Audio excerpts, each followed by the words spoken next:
वो आनंद तुम ले सकते हो यदि कालिदास के लेवल पर जाके खड़े हो, और तुम कालिदास के लेवल पर तब खड़े हो सकते हो जब मार्कंड कह रहा है इस प्रकार के मंत्र की ध्वनि आपके हृदय में स्थापन हो, ऐसा मंत्र समझ सके तब।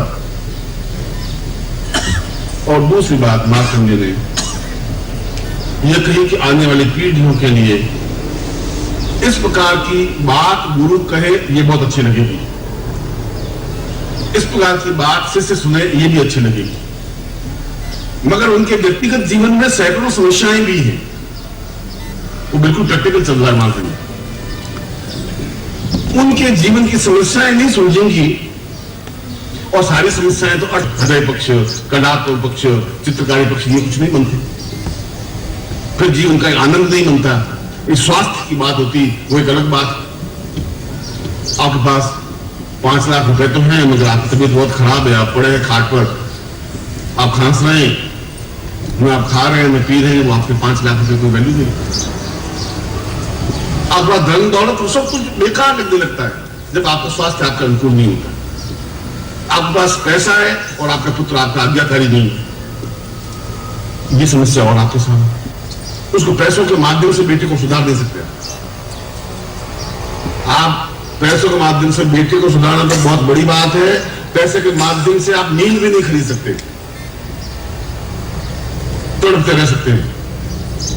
पैसों के माध्यम से आप भूख नहीं खरीद सकते, भूख लगेगी, डकारे लेते रहे, पड़े हैं, अजीम की गोलियां ले रहे हैं, वो गोलियां ले रहे हैं, भूख लग नहीं रही, डॉक्टर साहब क्या करें, कुछ हो नहीं रहा है, बड़ी तकलीफ आ रहे हैं, कुछ नहीं हो रहा। ऐसा चाहते हैं जीवन में एकदम आनंद युक्त हो, खुल करके भूख लगे, खुल करके भोजन करें, आस्वादन करें, तभी तो बिल्कुल स्वस्थ हो, एकदम से नींद ले सके और मंत्र साधना हो सके। ये सब कुछ तब तो हो सकता है, मगर ये सब कुछ पैसों से नहीं आ सकता। पैसा एक लिमिट है, और उसके बावजूद भी जितने संसार में पुरुष है उतनी समस्याएं हैं, नित्य नई समस्याएं, धन की, पुत्र की, पौत्र की, बंधु की, बांधव की, समाज की, रिश्तेदारी की, नौकरी की, प्रमोशन की, प्रगति की, किसी को ऑफिस से मिलने की, तबीयत को ठीक करने की, पड़ोसियों को ठीक करने की, उपाय करने की, दया करने की, समस्या ही समस्या। और जब समस्याएं हैं तो मार्कंड कह रहा है कि वो कैसे हृदय पक्ष खुलेगा। फिर वो खुद तो सुबह तो रोटी खाई हुई भूखा है और कह रहा है गुलाब का फूल झूम रहा है, अब गुलाब का फूल झूमे या पेट में रोटी डाले, कैसे गुलाब का फूल झूमेगा?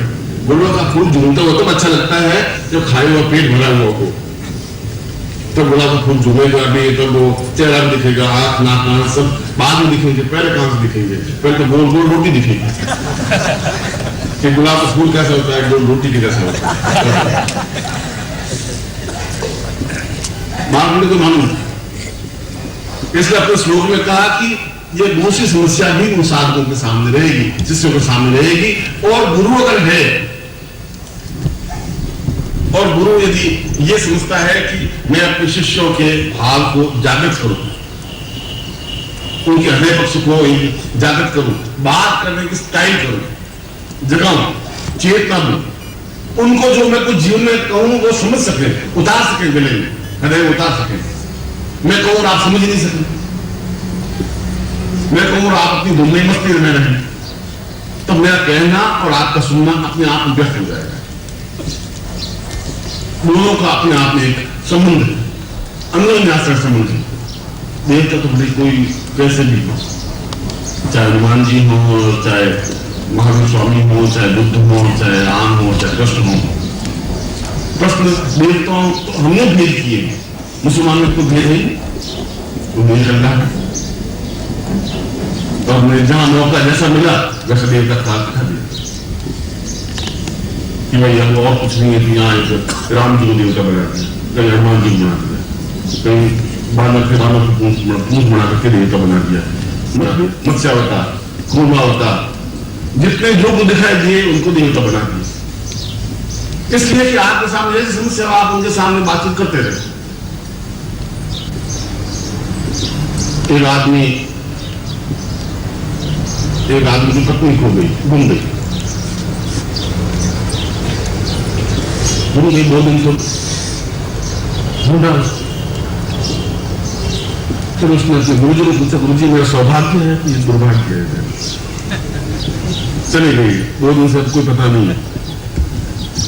गुरुजी कहा, भाई समाज में बहुत बड़ी बात है, तुम जाके देवताओं से प्रार्थना आराधना कर। वो राम जी के मंदिर में गए। राम जी का मंदिर था, राम जी लक्ष्मण खड़े, सीता खड़ी, धनुष बांध लिए हुए। उसने हाथ जोड़ा। उन्होंने कहा, 2 दिन से मेरी पत्नी खो गई है। राम जी का देख रहे, हकीकत तो ये है कि मेरी भी पत्नी खो गई। जब मेरी पत्नी खो गई तो मैं तो बहुत भटकता फिरा। ये है सत्य बात। यहां से किलोमीटर दूर हनुमान जी का मंदिर, ये एक्टिविटी को करता, ये जिन्हें उनके काम तो उनके पास चला जाए तो ये काम करते रहते। पत्नी हो गई हो, आप हनुमान जी की सेवा करिए, राम जी सेवा करने बेकार।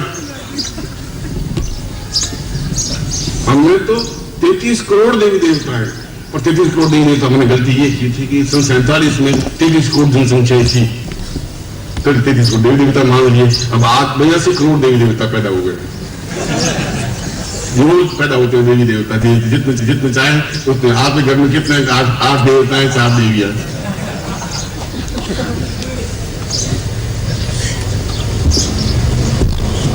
इसलिए उस जीवन के पक्ष को समझने के लिए इन देवताओं के चित्र को, बिंब को स्थापन करते अपेक्षा उस मंत्र को जब हम स्थापन करेंगे ना, इसलिए वो कह रहा है कि इनकी जो समस्याएं हैं उन समस्याओं का निराकरण गुरु पहले करे।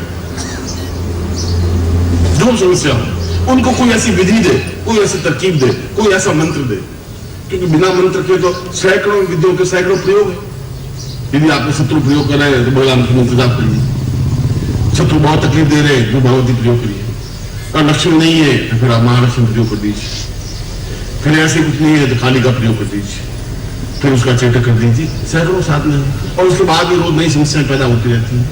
तो मार्कंडेय पुराण में मार्कंडेय का कोई ऐसी विधि नहीं है, कोई ऐसी तरकीब नहीं है, कोई ऐसी एक मंत्र ही नहीं है जिस मंत्र का प्रयोग करने पर हम जीवन में जब भी कोई समस्या आए उस समस्या का समाधान कर सकें।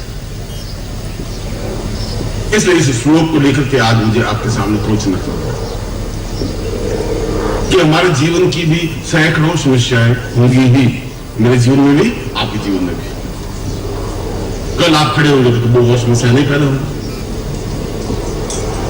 उन समस्याओं का निराकरण कभी कभी मिलता ही नहीं, कोई रास्ता ही नहीं होता। मैंने जैसे बताया कि लड़का अगर कपूत पैदा हो गया, लड़का कपूत सामने बोलने लगा है, अब आपके पास कोई रास्ता नहीं है, कोई चारा नहीं है। न आप उसको गाली दे करके सुलझा सकते हैं, न प्यार करके सुलझा सकते हैं, न पैसे देकर सुलझा सकते हैं। यदि आपके पास निर्धनता है तो आपके पास कोई रास्ता नहीं बचता। यदि आप बीमार हैं, असक्त हैं, अपाहिज हैं, तकलीफ में हैं, तो डॉक्टर की लिमिट है, आप कहां तक ठीक कर पाएंगे। तो जीवन की इन समस्याओं को, चाहे वो दैहिक हो, चाहे दैहिक हो, चाहे भौतिक हो, समस्याएं 3 प्रकार की होती है। देह से संबंधित, देवताओं से संबंधित और भौतिक समस्या। इन तीनों प्रकार के तापों को श्लोक के 30 चरण में बताया है। तीनों प्रकार के तापों को मिटाने का केवल एक ही प्रयोग है, केवल एक ही मंत्र है, मगर आवश्यक है उस मंत्र को अपने हृदय में स्थापन करके उसका प्रयोग करें। आप इस मंत्र को अपने जीवन में उतारें, अपने जीवन में प्रयोग करें। आज प्रयोग करें, 5 मिनट बाद प्रयोग करें, शाम को प्रयोग करें, 2 दिन बाद प्रयोग करें। मैं ऐसा नहीं कह सकता कि आप इस मंत्र देखने के बाद आपके जीवन में कोई समस्या रहेगी नहीं। जो पौरुषवान है उनके सामने जिंदगी में समस्या आएंगी, मगर उन पर निराकरण कर सकेंगे, सफलता प्राप्त कर सकेंगे। वे पत्थर को ईंट बना सकेंगे, मोम बना सकेंगे, वे लचीला बना सकेंगे।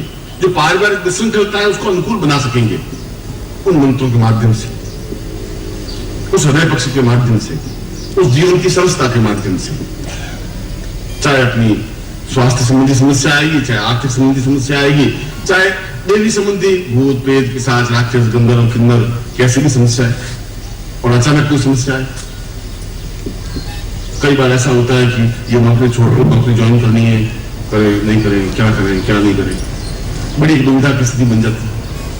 कई बार हम देखभाल करके शादी करके लाते हैं और लड़ाई झगड़े शुरू हो जाते हैं, न पत्नी को छोड़ सकते हैं, एक छत के नीचे रहते हैं, लड़ाई झगड़े होते रहते हैं, जिंदगी खप जाती है, जिंदगी का आनंद समाप्त हो जाता है। ये सारी समस्याएं हैं, इन समस्या को नकार नहीं सकते। ये आपकी सभ्यता है कि आप इसको व्यक्त नहीं कर सकते। ये आपकी सभ्यता है कि आप इसको समाज के सामने कह नहीं सकते कि मेरे परिवार में ये समस्या है, या ये डिफिकल्टी है, या मुझ में ये कमी है, मुझ में ये न्यूनता है, या ये मेरा काम नहीं हो रहा है। आप अपने आप को भली प्रकार से व्यक्त करेंगे, मगर ऐसी युक्ति के माध्यम से जो एक संजीवनी प्रयोग है, जो अपने आप में अमोघ प्रयोग है, जो अपने आप में अद्वितीय प्रयोग है।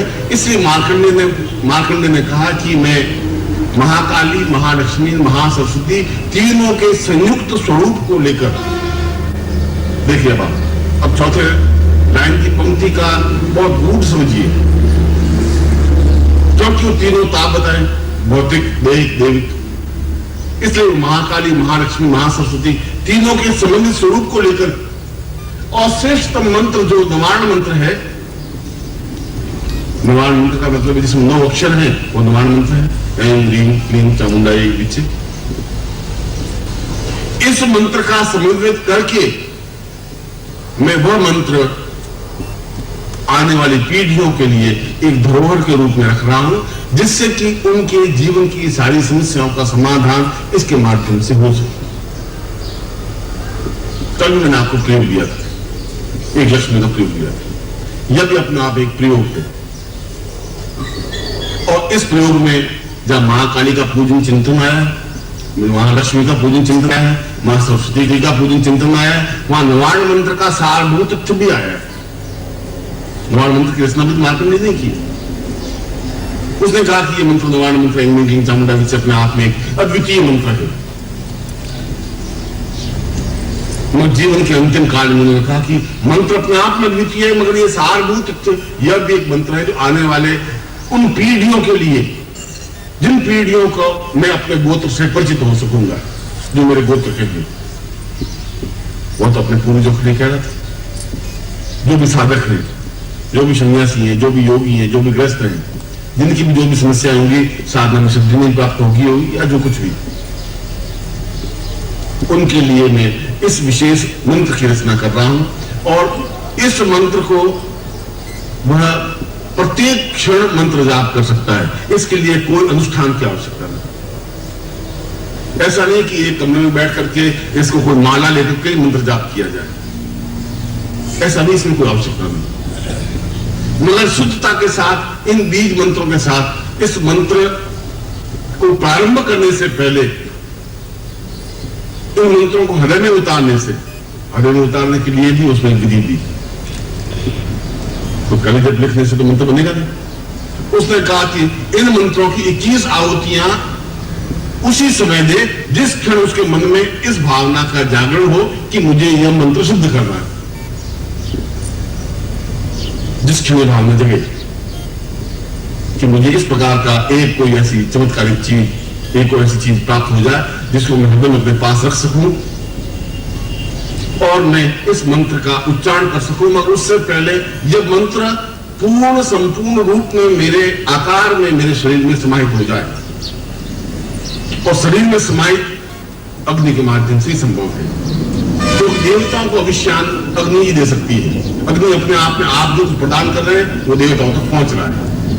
देवता प्राणात्मा, आपके प्राणों की जो आत्मा है वह देवता है। जो आपके प्राण है, जो आपका आधार है, जो आपकी आत्मा है, वो अपना प्राणों की रस प्राण है। उस प्राणों पर अंकित करने के लिए उस अग्नि को साक्षी बना करके अग्नि के माध्यम से आहुति दी जाए। घटान में गई व्रत से आप घी से आहुति दे सकते हैं, आप तिल जल से आहुति दे सकते हैं, आप मात्र मंत्रों के माध्यम से आहुति दे सकते हैं। भविष्यान में देना है। भविष्यान का मतलब है जो अग्नि स्वीकार करती है। अग्नि स्वीकार करती है तिल, जौ, दूध, घी, शक्कर और उस प्रकार के पदार्थ, मूल रूप से तिल, जौ या घी।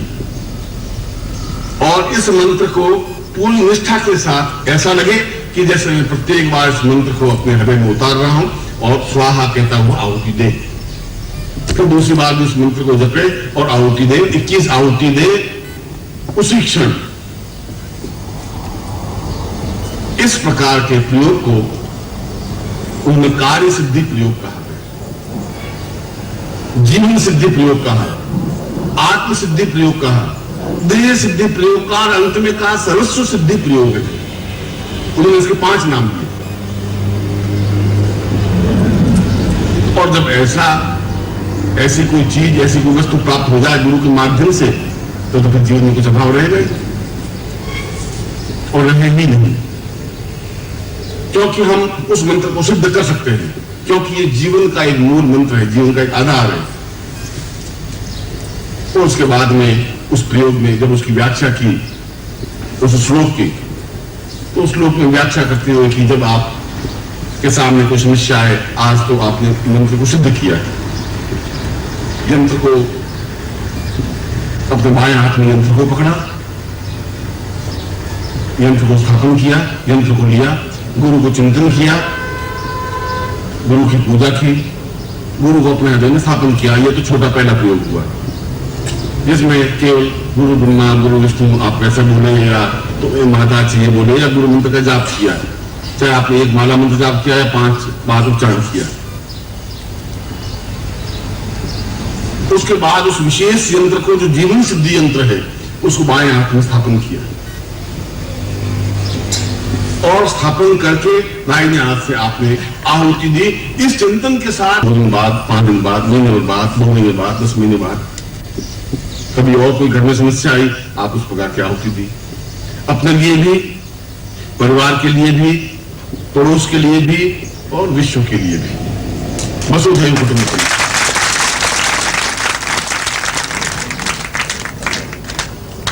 इसलिए मार्कंडेय पुराण के समस्त श्लोकों का जो निचोड़ है, मगर इसका प्रयोग शाम को होगा। अभी आप इसकी आहुतियां देंगे, दोपहर को जो आपको क्षण मिलता है आहुति देते हैं सर, आहुति लेंगे। इस मंत्र में, इस पूरे नवरात्रि के पूरी साधनाओं का एक सार घटक है, जिसमें नवाण मंत्र भी है, जिसमें बगलामुखी मंत्र भी है, जिसमें दुर्गावती मंत्र भी है, जिसमें 10 महाविद्या मंत्र भी है, जिसमें महाकाली, महालक्ष्मी, महासरस्वती का संबंधित स्वरूप भी है। इसलिए इस प्रयोग को संपन्न करने से पूर्व हम अपने आप में पूर्ण गुरु मंत्र का 1-2 बार उच्चारण करके और 2 फुट को आप उसकी आहुतियां प्रदान करेंगे। 21 आहुति आपको देनी है। उस समय कुछ मनोकामना नहीं रखनी है। आहुतियां देते समय ये नहीं कि मेरा काम होना चाहिए, यदि आहुति दे रहा हूं, ये तो उस मंत्र को सिद्ध करने की पृष्ठभूमि है, उस मंत्र को हृदय में स्थापन करने की पृष्ठभूमि है, मंत्र को चैतन्य करने और यंत्र को सिद्ध करने की क्रिया का आज का दिन। इसलिए मैंने कल आपको बताया था कि कल का दिन आपके लिए अत्यंत महत्वपूर्ण है, जो आज का दिन भी और कल का दिन भी आपके लिए अपने आप में एक अद्वितीय दिन होगा। और इस नवरात्रि के संपन्न होते होते हम कुछ ऐसी क्रियाएं, कुछ ऐसे मंत्र, कुछ ऐसी साधनाएं जो अत्यंत सरल लगे, बहुत छोटी सी लगे, मगर जो अपने आप में अत्यंत गहरे हो, गंभीर हो, सीधा अचूक प्रभाव पड़ने वाले हो, इफेक्टिव हो। और इन चीजों को तो आप तब समझ सकेंगे जब कोई उच्च कोटि का सन्यासी आपके द्वारा इस मंत्र को सुनेगा, तो वो 2 बार आश्चर्य से आपके चेहरे की ओर देखेगा कि ये मंत्र आपको कौन है। वो उसका मूल्य समझ सकता है, जो हर इस चीज को समझ सकता है। जो सरलता से कोई चीज प्राप्त होती है, उसका मूल्य आप समझ नहीं पाते, यह आपके जीवन की न्यूनता है। इसलिए इस मंत्र की 2 क्रियाएं हैं। हृदय पक्ष को जागृत करने की क्रिया, जिससे कि आप मंत्र को हृदय में जागृत कर सकें, चैतन्य कर सकें, स्थापन कर सकें, और दूसरा उस जीवन के प्रत्येक समस्या को सुलझाने की कुंजी।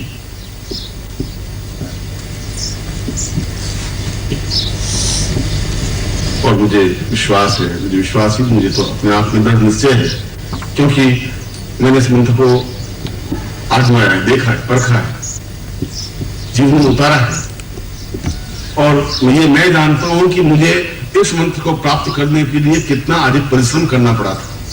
मंत्र बड़ी छोटा सा मैं संन्यासी जीवन में जितना भाग और जितनी परिश्रम, जितना प्रयत्न मैंने और 6 महीने तक सेवा करने के बाद मुझे जो मंत्र मिला था वो अपने आप में एक मंत्र है। ये मेरे भाग्य की विडंबना थी और ये आपके भाग्य की सौभाग्य है कि ऊपर सप्तपत्नी हुई है, गुरु सामने बैठे हैं, आप कुछ मांग नहीं रहे, गुरु आप मंत्र दे रहे हैं, इससे बड़ा सौभाग्य सबको।